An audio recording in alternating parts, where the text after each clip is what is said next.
So I'm just going to underline that it's a word, just to acknowledge that's a word. This is how I'm using it. And 𝐤𝐕𝐴𝑟aats is earth. We already translated that over here. So I'm not going to write it again. Now, this is a new word, okay? He. This is the main word in to be is he.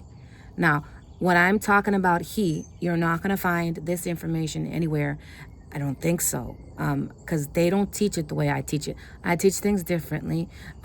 If you like the way I teach it so you can be able to have, to be empowered to figure out what words mean, because sometimes the translators, they totally lie. Let me get a sip of this tea here.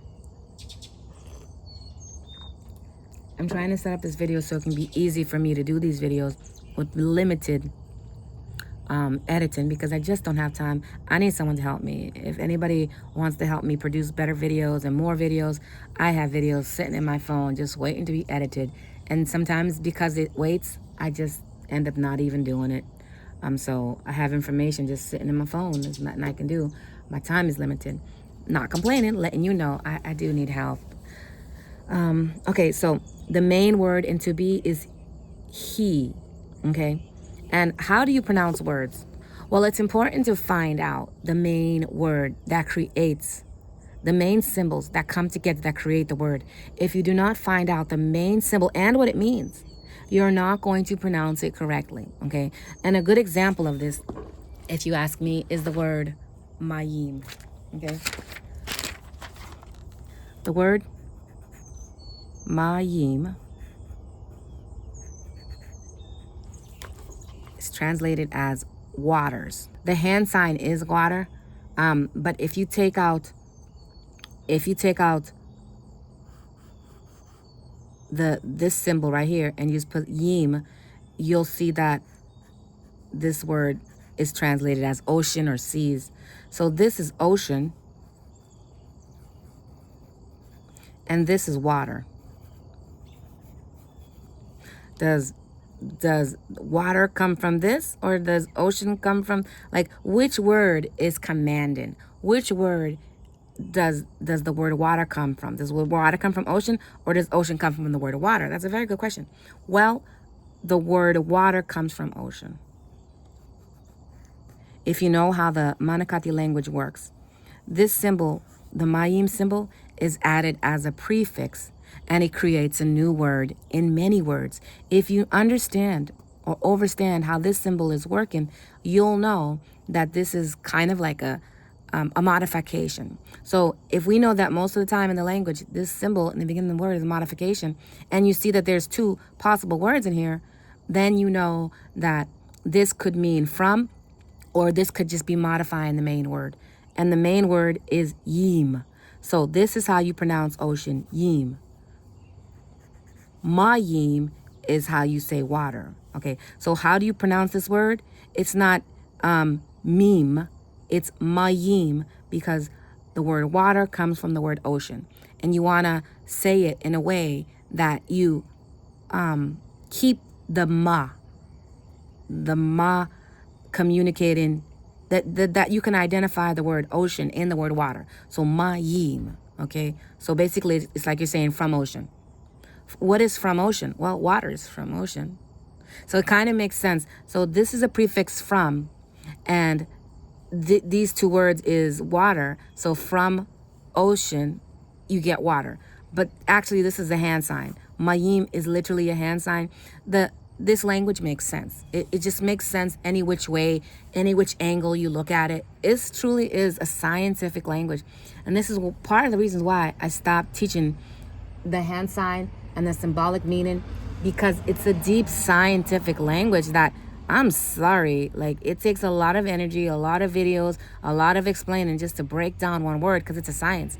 Everybody does not have energy or brain cells to even grasp it. And you don't even have to. I don't want to, like, discourage people from learning the language, because it can be broken down so much. That's what makes it fun.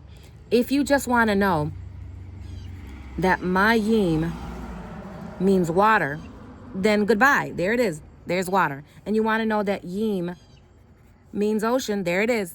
Goodbye. You don't need to learn any more. You could start speaking it. However, those of us who are erudites, okay, who like to study and like to go deep, maybe you do want to know that Mayim means from ocean, and that's why it means water, and it comes from a hand sign, and you can break it down. You see the waves in there. Like this, there's so much you can get, okay? So I know I went off topic, and that's what I tend to do, okay? But that's okay. That's so you can understand why I mentioned, okay, the reason why I went off topic, it's not really off topic. In order for you to understand that he is the main word of to be in the Strong's Concordance. Let me get it. Let me get what I put for the Strong Concordance. So I'm looking here to see what I wrote. Where did I put to be? Let's see. Where is it? I can't see it. I know it's in here. Dang. You guys must have trouble following this. Okay, here it is. Okay, so the way I did it is I didn't put the main root word. I put the act. I wanted you guys to understand that. Hitha meant has or has been, become or became. So you can not be confused. So he is the main word, and in Genesis, in Ba'RaASheyth, 1 verse 2, they have this word. And these two symbols is communicating past tense. Essentially, this is communicating past tense. And this is communicating something else, okay? But together, it's past tense, okay? So the key symbol that's communicating past tense is this one right here, the tu symbol, okay? And that's what it does to verbs. It communicates that, something happened. So to be, the past tense of to be is was or has been or has come, and that's what I translated it, okay, right here, okay? And so it's Strong's 1961. So that might be I think sometimes you could put some words that, I would put Strong's 1961 here and put the word to be. Notice that I only highlighted these two symbols because this is modifying that. This is the main word, and that's the word that I want you to pronounce. So in order for you to know how to pronounce, because this is gonna to be, he is gonna have the word he is gonna have many different ways of putting it together, because it's gonna have lots of different modifiers as prefix and suffixes, but you won't know how to pronounce it if you don't know the key sound of it is he. While it's written in many different ways, it's always written, you can identify to be because it always has he in it. And that's how you can know what are the main symbols in this word and how to pronounce it. He is always there. So he is how you pronounce the main word. That way, when your ears hear it, you know, okay, wait a second. He just got modified. Okay. So you need to know he, tha. And then when you hear the word he, you're like, wait a second, that's to be. Okay, so that's how I'm teaching it. In Strong's Concordance, you'll probably see it like, let's see. I think they go like this. Ye-he.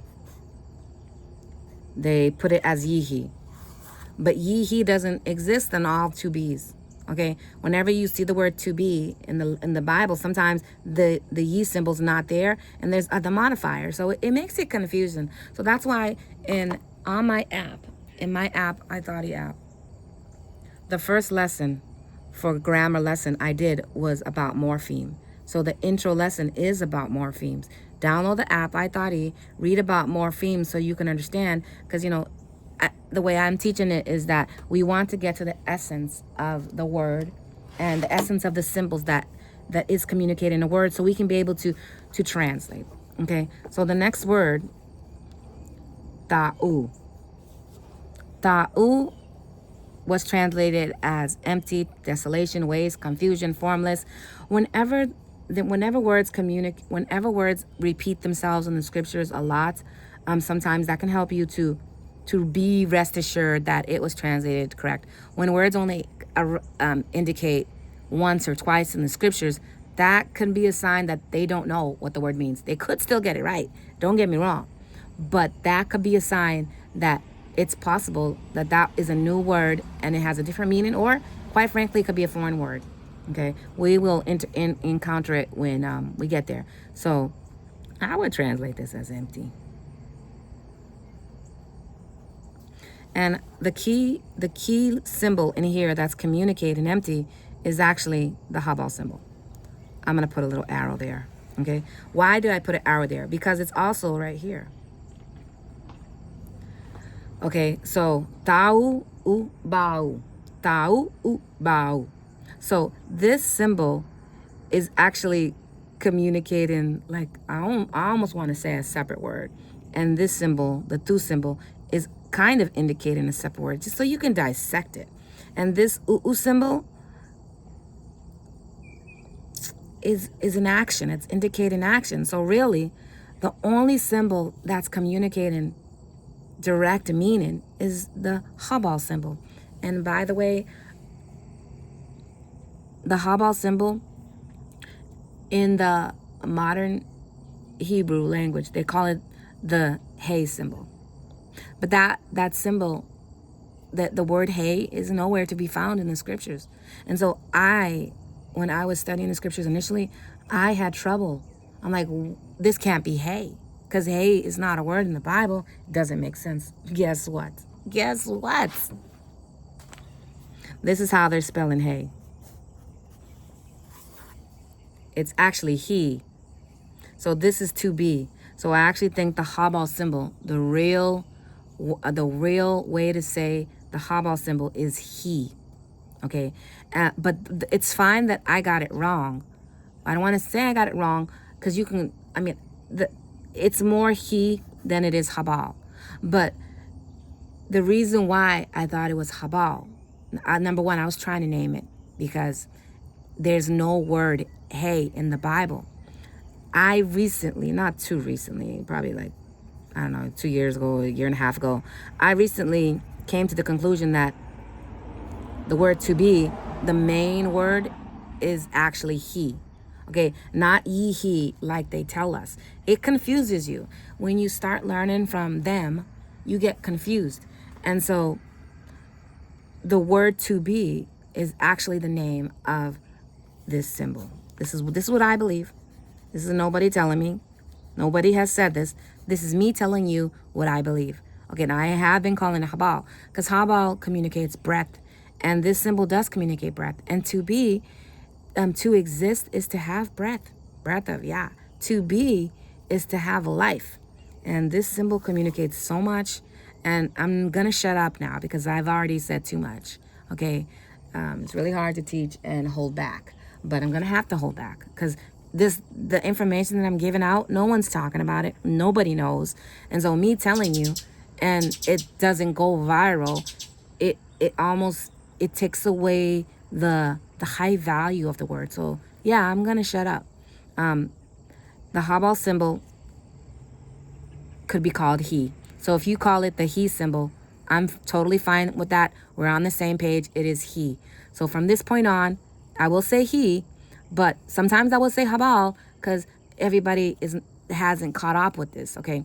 But I found out the hand sign, realizing it was breath, but I didn't really grasp that to be is a breath. To be is to have life and breath, you know. So anyways, let me just back off of this. This is the he symbol, not the hey symbol, the he symbol, okay? And it means to be. I sometimes call it 𝐏𝐕𝐓 because that means breath, and to be is to have breath. So we are on the same page. Okay. The he symbol. Okay. So the he symbol is in the middle of 𝐷𝑢 and 𝐷𝑢, and it is communicating emptiness. Nothing's there. Even that, I didn't even really want to tell you, but it is what it is. Okay. So the translators call this word empty, but it's actually not really empty. It's telling you, basically, this symbol is telling you a direction. It's telling you a location. And this symbol is telling you a location. But I'm just going to leave it the way the translators told you, because if you have my book, Primitive Sign Language, you can tell me what direction and what meaning this 𝐷𝑢 symbol is communicating. The translator said empty. I'm leaving it at that. So the next is Ba'u. What did Ba'u also call this word void, and empty as well. So this word is also called empty. That's why understanding the symbolic meaning of the symbols is important, because now you're lost. It almost seems like in translation they said empty and empty, okay? But it's really not empty and empty. I mean, you could call it empty and void, but it's actually showing you the location of the emptiness. Like it's empty on top and inside, okay? It's like all around empty. So there's nothing there. It's showing you, it's being ultra clear. So it's just empty inside and around and, you know, everywhere. There's no sign of life, okay? And the symbol is 𝐤𐤕𤓉𝐉. 𝐤𐤕𝐓. Kashak is the word for dark. Okay? Okay, let's continue. Oh is the word for on. I don't think I mentioned it. Now this word does occur many times. I think certain words would be good to put the strong so you can be able to collect it and find it. 5921. I would put this one 5921. Just so you, some words that you want to reference and you want to come back to check, go ahead, put the strongs. I think that would be a good idea. So on, and then we got the word pani. So the main word is pan, and that means face. And this symbol could mean of, it could mean my, when it's next to the word face. So I would put of, face of. And we're reading it this way. And then we have ta'um. Oh, this is interesting. This is interesting and creates a new lesson. So you got the word ta'u right there in the word ta'um. So see right here, this mayim symbol? It's adding meaning. So it's kind of the same word, okay, with one extra letter, and it still has the meaning. Let's see what I put for ta'um. It should be the deep. Let's see. Trying to find it in my notes. Yeah, the deep, the abyss. So the deep, the abyss is empty as well, but it's the mayim symbol. It's like it's expressing a greater emptiness, okay, in the great emptiness. Okay, so it's actually ta'u is related to, actually ta'um is related to ta'u. Ta'u, you can see it. So it's like the great deep. Imagine a big pit opening up in the earth, and it's black and it's dark and it's empty. That's how it was in the beginning, like a big, deep emptiness of nothing. And it's really clear. And then we got the word, the symbol, ruk. So this symbol, ruk, okay, so let me put the word deep right here. Deep. The word ruk, I would translate it as spirit, but it could also be wind. Okay, it could be wind. But I would translate it as spirit more than anything, okay? So I'm only writing the word once when it appears, and when we see it again, I'm not going to write it. We have to try to encourage ourselves to remember what words mean, and I'm just showing you how I would use this, okay? And I got Elohim. I'm going to underline Elohim, but we already translated it. So words are repeating themselves already. So the more words you build up, the more vocabulary you build up, the quicker we can get through this, and the quicker it becomes translating, and it actually helps you to refresh. Like the most important words will occur more than once, and you will get your lesson. You don't have to sit there and study it and memorize it. If you want to learn the scriptures, just read the scriptures, okay? Do it this method, and you will be taught from the scriptures what's important for you to learn. Now, the ones that you may not know, you should ponder on it. You should ponder on it and wonder, have some curiosity. Ask why. People don't ask me questions. I always answer questions. When you ask me questions about scriptures or a word meaning, I never say, no, I'm not going to tell you. But I don't want to say no one. Few people ask me. I do get asked. I'm not going to lie. I do get asked, but not often.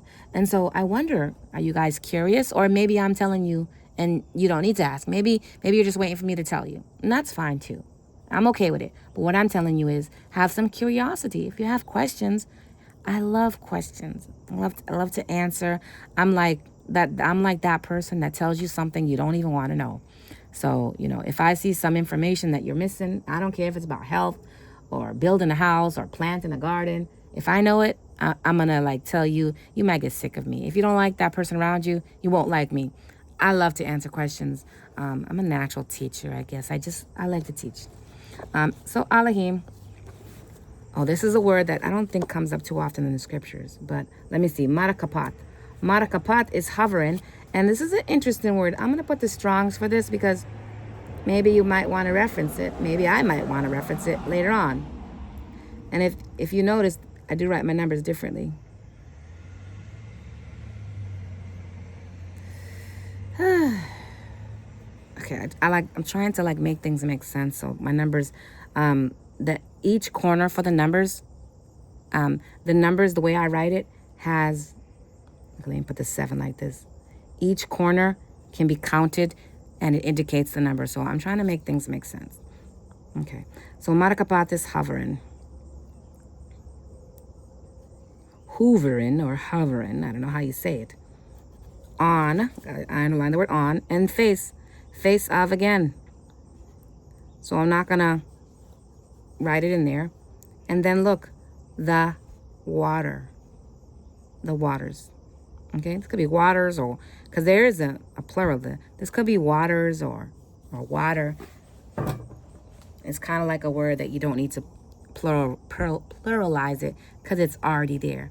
This part of it is already doing the plurification. So it's quite interesting. So the word sea is already a plural word. And mayim makes it water. It makes you ponder on things. For me, when I look at these words, I might be looking at it for an hour, letting my mind play into Wonderland. I just be thinking about it. And this is how I saw, I feel because I'm looking at it and I'm really in deep thought. I really believe that Yahweh allowed me to see it. If you're not even looking at the symbols and you're not wondering, you're not asking in your mind questions, how are you going to get answers? If you don't ask questions, you don't get answered. Hey, listen, that's my quote. You got to quote me if you're going to use it. If you don't ask questions, you won't get answers. I didn't hear that from anybody. That's mine. Okay, so I'm going to stop being silly and I'm going to continue. And so as you see, some words did not get written in there because it repeated itself. And that's the fun part. We could use highlighters in this book. We can make it fun. You know what? I actually think I would like to use a highlighter. Okay, so I'm going to finish up this verse. I'm going to go get my highlighter and end the video and then do verse 3 because I'm trying to knock it out. I'm trying to do as much as I can today because it'd be hard. Time be hard for me. So let's go. Let's translate it. So we're going to read it this way to that way. And the earth. That's one word. Oh, you know what would be good? Okay, so I'm trying to perfect it as I go along. So in beginning, I would put a little dot right there because that will indicate that this word is one word when we read it. Created, Elohim, and then we have the heavens.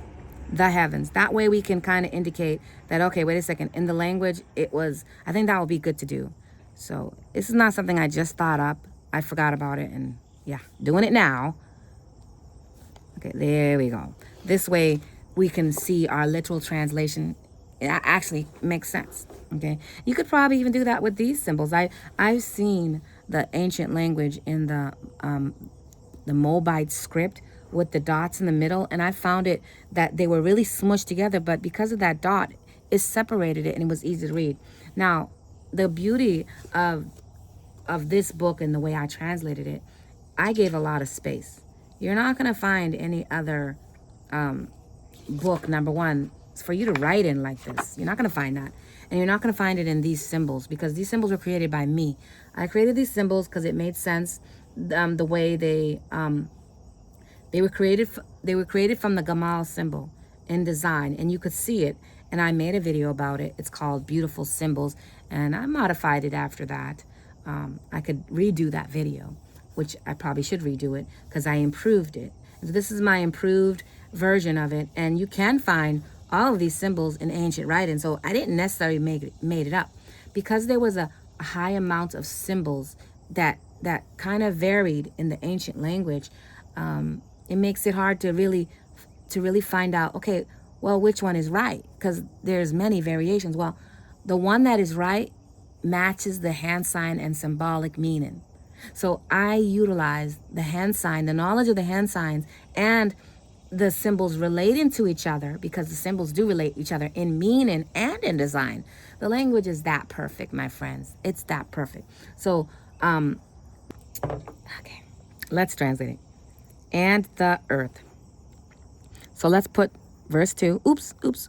We're not doing that way. We got to fix my numbers. Oh my gosh. The Gamal looking number 1. So the way I'm going to write a number 2, actually, I decided to go this way. Because we see a number 2, when we see a 2, if I did a number 2 like that, you guys would still get it. Looks like a Z, but number 2 is very similar to something like that. Okay, so that curve takes away from counting the corners. If you count the corners in the 2, 1, 2 corners, you'll get number 2. The corners, let's count the corners in number 1. See the way I did it? 1 corner, 1. And so as I go on, I will show you. And the earth. Try to write smaller as you can. And then put that little separation. Was. So I'm going to put was. It is to be. But was, because this whole word. Hita. Tau. Ba'u, kasak, al pani, taum, ruk, alahim, marakapat, al pani, ha maim. Okay, and the earth was. I did put to be, but I wanna translate this as was. But I also want you to know it's to be. Well. Okay, I'm going to keep it as to be, right? Because this is a modifier. And part of your lesson is to know that this symbol creates a past tense. And so I'm going to keep it as to be. Okay? Was empty.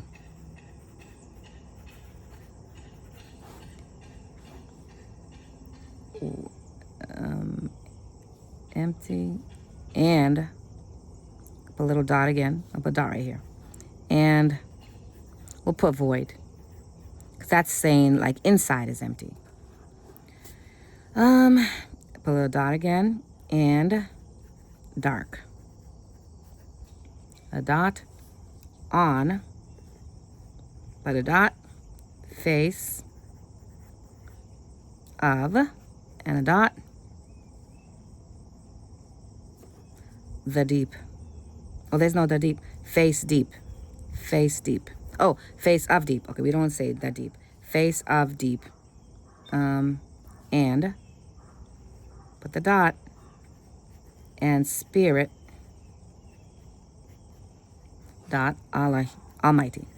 We'll put Almighty. You could put Allahim. I'm going to put Almighty. Hovering. But the last symbol seems like it's saying past tense. I have to check that. I believe this is communicating in past tense, so hovered. So I would translate it as hovered. I'm going to erase hover in and put hovered. I do have to check it, but I'm pretty sure it's past tense because we got the to be was. And so hovered would only make sense too. And yeah, I'm pretty sure that this portion is the main word. Okay, I have to double check that. I should probably double check it right now. Kapat was Strong's 7363. 1 and 2. Gen 1 and 2, click on the Hebrew. Click on the Hebrew, right there. I like this version like this because then you could click on it. Let's click on the word hovering. You could click right here and you'll see all the times that that word in that form appeared. It only appeared once in the scriptures. In that full form. That gives us information. Now if you go to Strong's right here, it will show us all the time that it appeared in various forms. So that's why I like that because it's convenient. So let's see. It appeared 3 times in the scriptures. So let's see if I was right. Yep, I was right. Rakap. Rakap. Okay, that gives me more information. So Marakah. Marakap is the mayim symbol is actually, remember I told you it's a modifier? So the key word that's communicating hovering is rakap. Rakap. Rakap. Ma rakapat. So rakap is the main word, and that's the main word for hover. Okay, so notice the mayim symbol is saying something great. If Yahweh hovers, it's great. Okay, can you imagine? Like, you can't even imagine it. If Yahweh hovered, it's great. Like, it has to have the mayim symbol. So this only occurred once in the scriptures because Yahweh did it. Okay, I find that amazing. I don't know about you. So hovered, but it's a great hovered. So Almighty hovered. Saying he hovered is not even complete. He didn't hover because it was like a fantastical thing. It was a ma. He like, I love the language. It makes more sense to me saying he ma rakap is saying so much bigger than what it is. So hovered is like, I can't translate it. He didn't hover. He greatly hovered. I don't know, like he did something bigger than the word hovered. Like, translation, you lose the effect, but the original languages, you don't lose the effect. The mayim symbol is there telling you, oh no, it's not just hovered. He greatly hovered. Okay. Anyways, we're going to move on. I'm going to put the dot on, and then we have another dot, the waters. Done. That was a lot. I know it was a lot, but in the beginning, it's a lot of explaining, and I'm holding your hands, and I hope you enjoy it. Put your comments in the comments section. Let me know what you think so far. Am I talking too much? How would you like the video to proceed? I'm gonna go get my highlighter. Before I go, I wrote number 3, and notice we got 3 corners. 1, 2, 3. We counted 3 corners in the way I wrote the number 3. Typically, you would write 3 like that, and it's curvy. Doesn't make sense, but this way kind of matches the language. If you turn it that way, it looks like the kind of portion of the mayim symbol, or it looks like the shan symbol. It goes with the language. So I rewrote the way numbers were written because this was not me who solved this. When I researched the origins of numbers, I found out that the way the numbers used to be written, they used to count the corners of numbers. And so that's where the numbers came from. They would count the corners, and that's how the design came from. And I noticed that it looked a lot like these symbols. So if this language is old and numbers are old, it seems like they came close by from each other. So I'm not saying that these numbers came from the time the language evolved. I don't know. I can't say that. But I do see the style is there. So we got 1, 2, 3. Oh, I'm writing this way. I don't know. My brain, I guess, is working this way now. I didn't even realize it. So I chose, oops, let me erase this. I chose for the 4